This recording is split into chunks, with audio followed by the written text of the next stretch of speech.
জনতার দরবারে মিলল চাকরি, ট্রাই সাইকেলও পেলেন বিশেষভাবে সক্ষম মন্টু। পূর্ব মেদিনীপুর জেলার মেছেদার আন্দুলপোতা গ্রামের বিশেষভাবে সক্ষম যুবক মন্টু দাসের জীবনে এলো নতুন আশার আলো।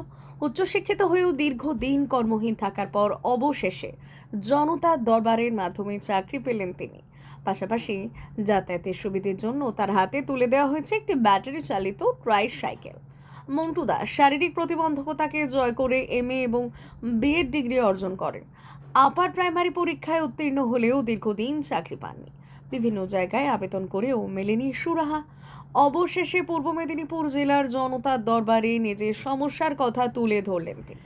জেলা প্রশাসন সূত্রে জানা গিয়েছে, সাধারণ মানুষের অভাব অভিযোগ সরাসরি শুনে দ্রুত সমাধানের লক্ষ্যে এই জনতার দরবারের আয়োজন করা হচ্ছে।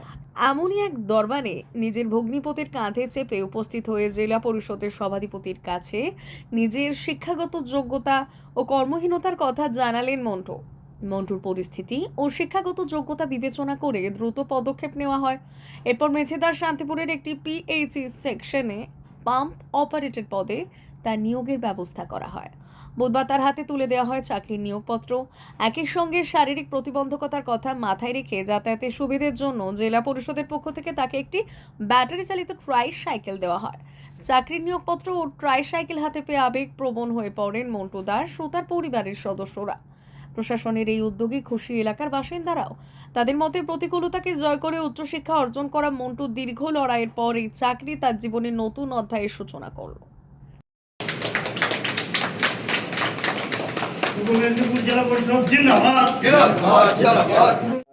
আমার বাড়ি মেছেদার আন্দুলপোতা গ্রামে। আচ্ছা, আজকে এখানে আপনার হাতে অ্যাপয়েন্টমেন্ট এটা তুলে দেওয়া হলো।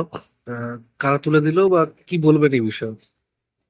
এটা তুলে দিয়েছেন পূর্ব মেদিনীপুর জেলার জেলা সভাধিপতি মাননীয় রামদেব গুছাই মহাশয় এবং এডিএম সাহেব এবং সহ সভাধিপতি, ওনারা সকলেই আমাকে সহযোগিতার হাত বাড়িয়ে দিয়েছেন।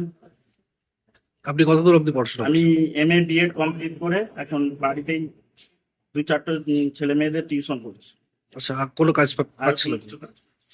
আগের সরকারকে সহযোগিতার আবেদন করেছিলেন? বহু জায়গায় কত কাগজ জমা দিয়েছি, বিভিন্ন জায়গায় ছুটেছি, কত পরীক্ষা দিয়েছি, আপার প্রাইমারিতে কোয়ালিফাই করেছি এবং বিভিন্ন পরীক্ষায় বসছি, তাও চাকরি পাননি? তাও কোনোভাবে কোনো সমস্যা নেই। আগের সরকার কোনো সহযোগিতাই করেনি? না। আচ্ছা, এই সরকার আসার পরে কি আপনাকে চাকরি দিল? হ্যাঁ, এই চাকরি পেলাম এই সরকারের আমি। কিসে চাকরি পেলেন?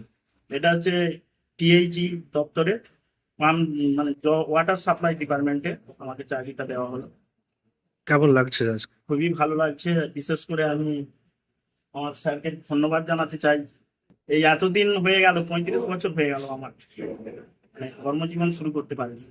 অনেক 16 সালে আমি এমএ করেছি, 18 সালে বিএড কমপ্লিট করেছি। এই 18 সাল থেকে এখন 26 সাল কোনো কর্মসংস্থান নেই। দাস নামে একজন দুটো পা না থাকা প্রতিবন্ধী, যাকে দেখলেই আপনার চোখে জল আসবে, এমন একটি ছেলে যার বয়স 35 বছর, যে এমএ বিএড করেছে এই প্রতিবন্ধকতা মাথায় নিয়ে। ছেলেটি চাকরির জন্য আপার প্রাইমারি স্কুলে চাকরি পাওয়ার জন্য সিলেকশন হয়, তারপরেও তার চাকরি হয়নি। এরকম একটি ছেলে আমাদের এখানে আসার সুযোগ পেয়েছিল। তার কাছ থেকে তার দুঃখের খবর শোনার সাথে সাথেই আমরা তৎক্ষণাৎই সিদ্ধান্ত নিয়েছি, বসে যারা আছি, সিদ্ধান্তের পরিপ্রেক্ষিতে দাঁড়িয়ে ওই ছেলেটি এখানে যখন এসেছে, কিভাবে এসেছে যখন জানতে চাইলাম, তখন দেখলাম যে একজনের পিঠে চেপে এসেছেন এবং তার ছবি আমাকে দেখানো হলো। আমার ক্যামেরাম্যান ছবি তুলে দেখালো। স্বাভাবিক কারণে এরকম একটি ছেলের পাশে আমাদের দাঁড়ানো উচিত বলে আমি মনে করেছি। তাই আমাদের জেলা পরিষদের উদ্যোগে ছেলেটিকে একটি ব্যাটারি চালিত একটি ট্রাই সাইকেল আমরা তার হাতে আজকে তুলে দিলাম। আমাদের সঙ্গে উপস্থিত ছিলেন আমাদের জেলা পরিষদের সহকারী সভাধিপতি ম্যাডাম, সংশ্লিষ্ট কর্মাধ্যক্ষগণ, আমাদের এডিএম জেডপি ছিলেন, আমাদের সেক্রেটারি সাহেব ছিলেন, আমাদের ওএস সাহেব সহ এই এলাকায় উপস্থিত এই মানে কাজের পরিষেবা নিতে আসা উপস্থিত সকলের সামনেই, আমরা সবার সামনেই আমরা তাকে এই ব্যাটারি চালিত ট্রাই সাইকেলটা তার হাতে তুলে দিয়েছি। সাথে সাথে এরকম ছেলেরা যাতে কেউ ডিপ্রাইভ না হয়, তাদের কথা ভাবনা চিন্তা করে একটি প্রতীকী স্বরূপ আমরা ওর বাড়ির কাছাকাছি একটি পিএইচই সেকশনের সন্ধান পেয়েছি, যেটি শান্তিপুর মৌজায় অবস্থিত গুরুডিয়া পিএইচি নামে ওয়াটার সাপ্লাই প্রজেক্ট হিসেবে অবস্থান করছেন। তার স্ট্রাকচার কমপ্লিট হয়ে গেছে, কিন্তু অফিসিয়ালি এখনো জল পরিষেবা দেওয়ার সম্ভাবনা নেই। খুব দ্রুত সেখানে দেওয়া হবে। তাই যারা এই মেনটেন্যান্সের কাজের সাথে যুক্ত পিএইচি ডিপার্টমেন্টে, তাদেরকে আমরা ওর যাতে ওখানে স্থায়ীকরণ করার সময় যাতে কাজ পায় সেই জন্য তাদেরকে আমরা চিঠি করে দিয়েছি, এবং সাথে সাথে ওর হাতে একটা লেটারও তুলে দিয়েছি আমরা, যাতে ও ওখানে কাজটা পায়। তো এই বিষয়বস্তু আপনাদের দৃষ্টি আকর্ষণ করছি। আমাদের একটি উদ্দেশ্য, জনতার দরবার মানে জনতার সমস্যা শোনা এবং তৎক্ষণাৎ সমাধানে উদ্যোগী গ্রহণ করা। যেটি সঙ্গে সঙ্গে ওই সমাধান করা যায় সেটি আমরা সঙ্গে সঙ্গে করছি। যেটি করতে গিয়ে সময় লাগছে, সংশ্লিষ্ট দপ্তরের আধিকারিক বা যারা বিভাগীয় দপ্তরে যারা কর্মকর্তা আছেন তাদের কাছে আমরা চিঠি করে তাদের আবেদনপত্র সহ সমগ্র বিষয়টা এন্ডোর্স করে আমরা পাঠাচ্ছি। সেটাকে সুনিশ্চিত করাই হচ্ছে আমাদের কাজ, আর সেই নিরিখে আমরা এই প্রতীকী ভূমিকা আমরা পালন করলাম। আপনার নাম আর ডিজিশন? আমার নাম বামদেব গুছেত, আমি জেলা পরিষদের পূর্ব মেদিনীপুর জেলা পরিষদের সভাধিপতি।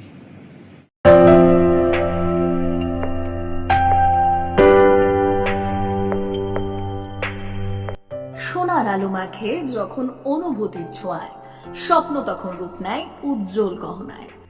আর সেই স্বপ্নকে সত্যি করে silver house gold and diamonds. এখানে প্রতিটি গহনা যেন এক একটা শিল্পকর্ম। এখানে পাবেন ইউনিক ডিজাইনের 22 carat HUID gold ornaments, exclusive silver collection, premium cut diamond jewellery এবং রেয়ার প্লাটিনাম কালেকশন। গুণমান ডিজাইন আর বিশ্বাস, আপনার প্রত্যাশা পূরণেই আমাদের অঙ্গীকার। গহনা শুধু অলংকার নয়, এটা আপনার স্টাইল, আপনার অনুভূতি, আপনার পরিচয়। আর সেই পরিচয়কে দেবে সত্যিকারের আভিজাত্য। Silver house gold and diamonds, ঠিকানা বেলদা, পশ্চিম মেদিনীপুর। যোগাযোগ নাম্বার 9476409501 অথবা 8695500644।